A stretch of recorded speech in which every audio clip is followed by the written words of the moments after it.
važiuojam. Nuvažiuojam. Dabar yra 4:30, varau į sandėlį, pasikraunu alų ir vežu į barą. Ryte nespėjau, nes Raimondas šiandien dirbo, tai su vaikais reikėjo pasiimti. Kai visada mokyklose pradžioj, pirmas, man atrodo, 2 savaitės nedirba prailgintos grupės, tai vieną pasiėmė, tada po valandos kitą, tada po valandos 3 gali pasiimti, jeigu nori. Tai toks išsimuša ritmas labai, bet tada grįžau, palaukiau, kad sumažėtų mašino ir atsikrausiu, kad per pačius kamščius, kad nepataikyčiau. Ir biškai pravėsu, šiandien karšta. Gera vasara, ne? Aš neatsimenu tokios fainos vasaros, oro prasme. Kažkaip nerealiai, taip šilta ir gera, ir palyja trumpai, jeigu palyja, ne savaitėmis, tų atvėsimų mažai, tokių man labai patinka. Ir rugsėjai tęsiasi šiluma, faina. Aišku, vasarą žmonės atsibuvo gal prie ežerų jau, tai rugpjūtį po truputėlį grįžta žmonės.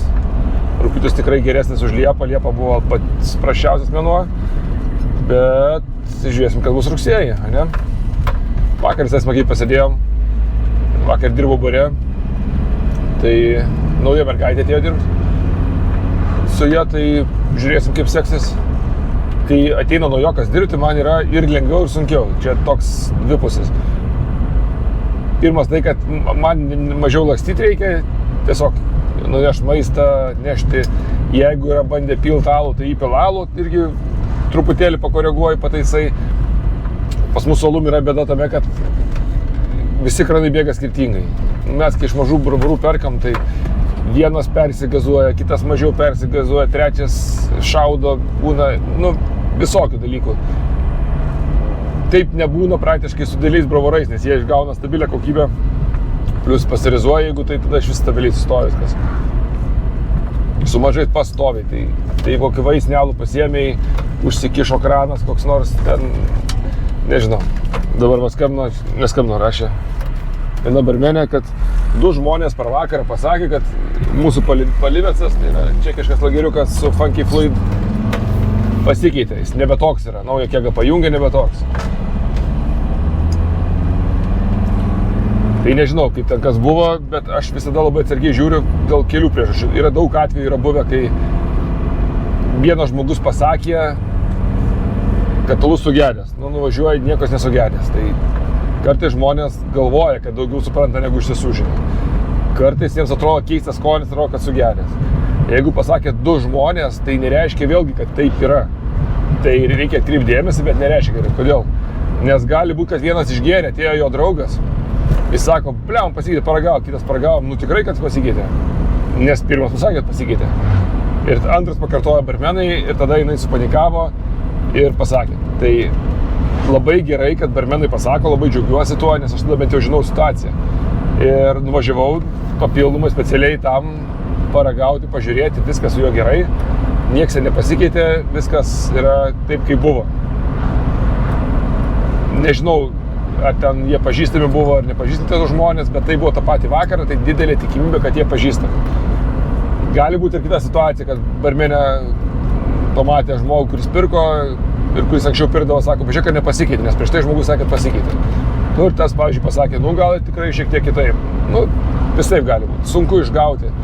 Panašiai, kai atvažiavo prekės antradienį praeitą ir nieks neprisipažįsta, kas tas prekės priėmė. Jos yra, bet galėjo priimti 2 žmonės, nes bare buvo 2 žmonės. Daugiau nieks negalėjo būti. Ir abudu sako, aš ne. Tai nežinau, kaip tai nutinka, bet tai būna.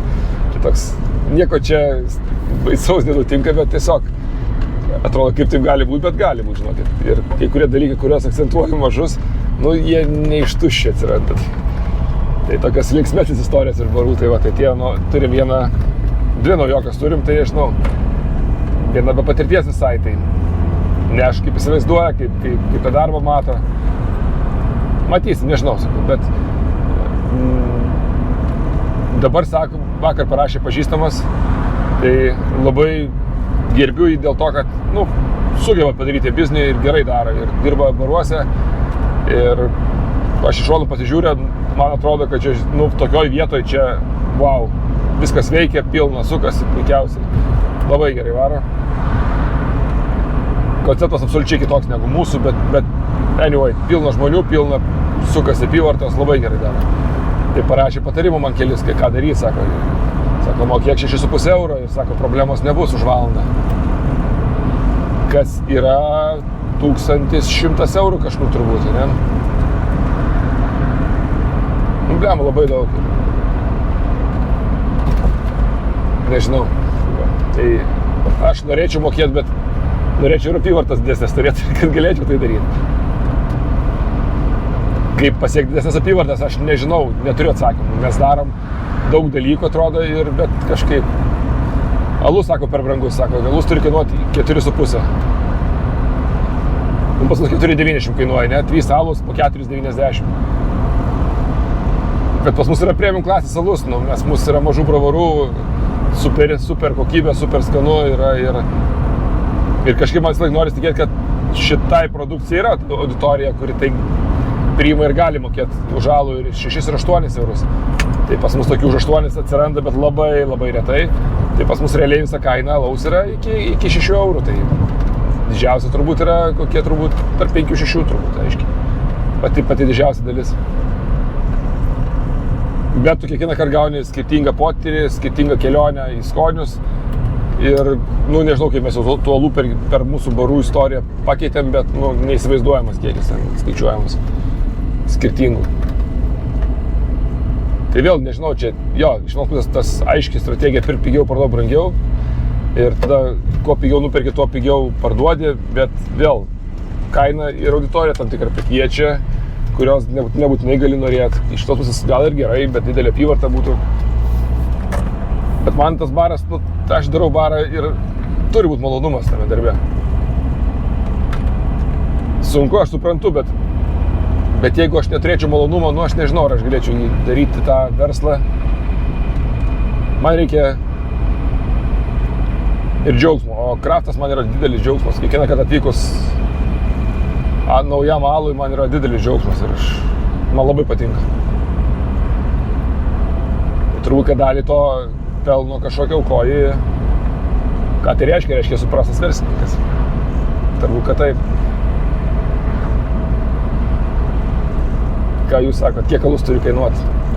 Kad jūs eitumėt pastoji į barą, ar yra pagrindinis dalykas kaina, ar vis dėlto pagrindinis dalykas yra pasirinkimas ir skonis?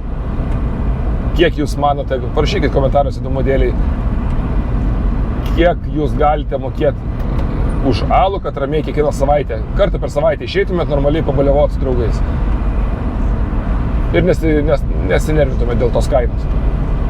2,5 euro ne kaina, tai nerašykite, ko mažiau, bet realią kainą, kiek jums atrodo teisinga kaina. Ir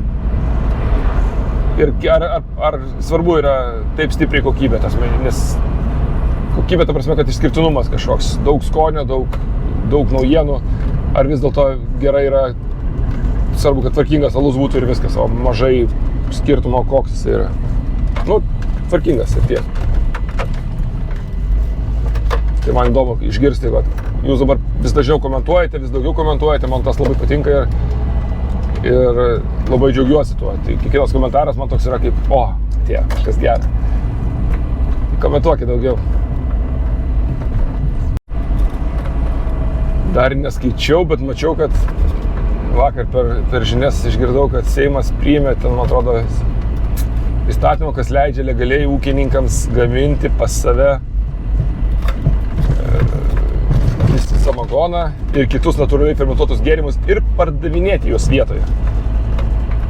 Tai iš vienos pusės yra faina, žiauriai, nes taip turi būti paprasta tvarka gaminti, jeigu tu parduodi tik tai vietoje. Turi būti žiauriai paprasta tvarka, bet ką tai turi bendro su kaimo turizmo sodybomis ir ūkininkais, aš nesuprantu. Tikrai nesuprantu, čia yra lobizmas ir absurdas, kad vien juos išskyrė, bet jeigu jie yra pradžia, yra pradžia ten. Tai, kad jie patys augina grūdų, čia yra, mitas. Esmė tokia, kad mažas gamintojas, jeigu tik pas save gamina ir tik pas save parduoda, turėdamas tam barą arba kavinę, arba viešbutį, arba kaimo turizmo sodybą, visi galėtų gaminti. Kodėl ne? Tik tai vietoje, niekur negali parduoti kitur. Tai tada tas ir turizmas gėrimų kažkoks ir kultūros platesnį pasidarytų ir sąlygos būtų visiems vienodesnis. Ir plius mažas smulkus verslas galėtų labiau klestėti. Tai va, tai iš vienos pusės yra faina, kad tai padarė, iš kitos pusės geriau negu nieko, bet noris, kad būtų tolygi konkurencija. Reikia pasidomėti, ką reikia padaryti, kad būtų ūkininkų. Ten reikia namuką kažką turbūt turėti, ar sandėliuką ir hektarą žemės ar kiek. Gal taip yra pigiau negu susitvarkyti visus dokumentus ir legaliai gaminti pardavimui kitiems. Ar su kolegomis tarti, su kokiais pažįstamais ir jų vardu gaminti, kaip galvojat, legaliai. Kažkaip kamera keistai veikia. Nu dar apie Vilniaus alaus festivalį turim gerų žinių, turim praktiškai visą line-upą susirinkę. Turim 15 šalių, 15. Turim Braziliją, turim Argentiną, iš tolimiausių pačių kampukų. Turim Čekiją, kurios niekada nebuvom, turim Kroatiją, kurios niekada nebuvom, Austriją, kurios niekada nebuvo mūsų festivalyje. Tai minimum 5 naujos šalis į mūsų žemėlapį. Mes labai norim užspalvinti kažkada visą žemėlapį pasaulį. Turbūt taip nebus, bet tikslas toksai yra. Mes atvežam jums visiems gabalėlį kiekvienos pasaulio šalies ir bandom atvežti. Kadangi atvažiuoja patys bravorai ir būtinai patys atvažiuoja, tai su jais galite kalbėti apie tai, su jais galite apie tai bendrauti, galite ne tik apie alą, apie šalį, apie miestą. Laisvai prieiti bet kas, bet kur. Labai gerai, labai geras festivalis. Ir labai džiaugiuosi tuo. Tiesa, Šušės midus sutiko, turėsime midų. Turėsim 3 sidrus, latvius visus. Tai 3 sidrininkus, ne sidrus. Nu, bus faina. Tai net tie, kas norės nuo alaus paragauti kito gėrimo, bus pasirinkimas geras. Manau, kad ir nu, žiauriai laukiu. Liko dar pramogų prisirinkti. Jeigu turite idėjų, kokias pramogas dar galim pakviesti, kad turėtumėt ką veikti be ragavimo papildomai, rašykit komentaras, atsiųskit linkus. Man galite asmeniškai, galite po šito video dar geriau. Aš tikrai matau visus juos ir tikrai arba atrašysiu, kodėl ne, arba paklausiu, arba sakysiu ačiū labai, bandom susiekti su jais. Tai Vilniaus alaus festivalis, Bafest LT, ne?